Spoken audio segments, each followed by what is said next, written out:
The reason I decided to become a teacher was I have a lot of family that were around education. Both of my grandmas worked in the school. I have two aunts that worked in the schools, and so I saw the way that the impact that they had, and I wanted to make an impact like that. And then my senior year of high school, I actually volunteered with a youth group and really worked with the middle school kids, and I saw the impact that I had with them, and kind of just fell in love with making that positive impact and being a male role model for those kids. I decided to become a teacher because I wanted to help kids. I wanted to help them find a way to love learning. I wanted them to be inspired and motivated. I wanted them to find hope and zeal. And I wanted to make a difference in their lives. But the truth is, they are the ones who have made a difference in mine.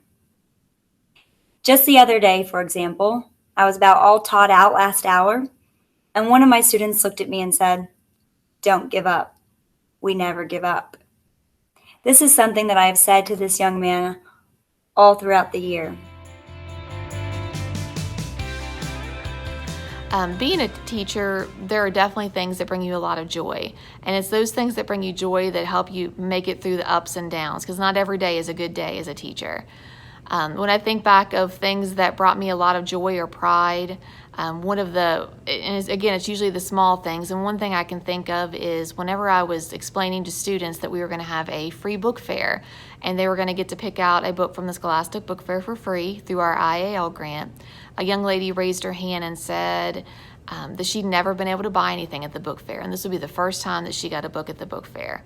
And she was shocked, and I was touched, and I'm glad that we could provide that opportunity for her. Over the past year, this pandemic has taught me a lot, some positive, some negative, but I do think that it has really taught me how much I love my job. Sitting there in front of the screen and teaching is just not the same as being there with the kids. And just that relationship that you can have with them is so important, and one of the reasons I love my job so much.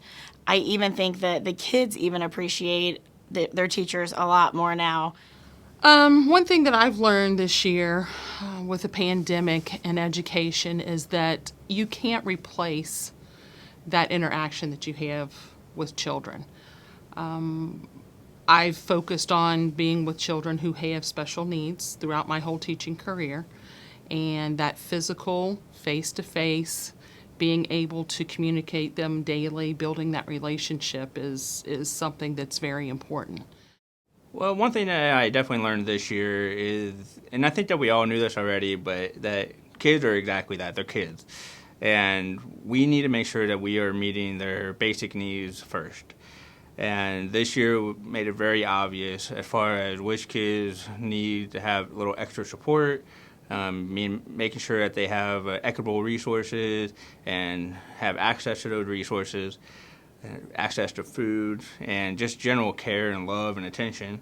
I think that made it really obvious this year for all of us teachers, and that made it a very difficult year for us to make sure that kids are getting those needs that they need.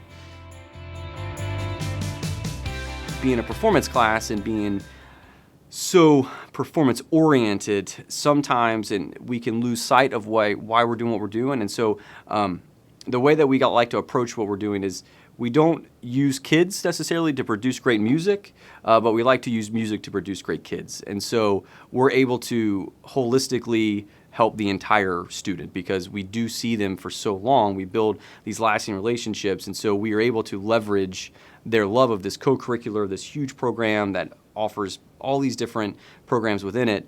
Well, we can leverage that to make sure that kids are doing what they're supposed to be doing at home and doing what they're supposed to be doing in the classroom, and we can offer these very unique supports to the academic teacher and to the school culture and the community. And so we're just very uniquely positioned to, as long as we don't lose sight of what we're doing and use the music to really drive kids forward to be the best version of themselves.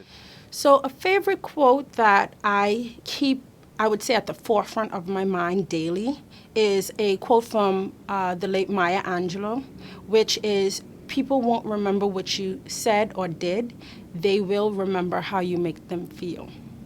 I carry that with me daily because I think of myself as a student in the past and as a teacher, and one thing I want is years from now for my students to remember how they felt in my classroom.